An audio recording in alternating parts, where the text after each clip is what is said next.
Mga kainday, kaon. Magkaon ta. Para may lakas.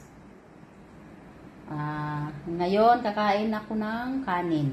Ayan. Meron pang maliit na isda dyan. Kakain kami ni Inday Rosel. Ayan.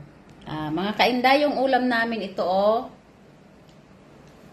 paksiw po ito na tangigi. Ulo po yan. Yan, nilagyan ko ng talong. Wow, yummy. Ang bango-bango mga kainday. O, tingnan nyo.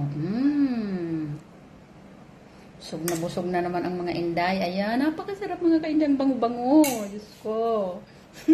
Tapos, ayan, hindi namin inaasahan. May ice cream kami.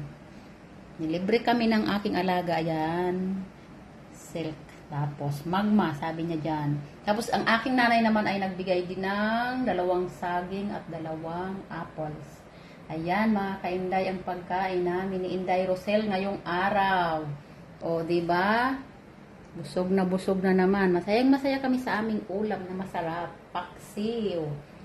Ganitong simpleng pagkain ay masaya na ang mga katulong. Yan, mga kainday. So, yan lang po mga kainday. Kain tayo. Maraming salamat nga pala dyan sa mga nanonood ng aking mga videos. Bye-bye!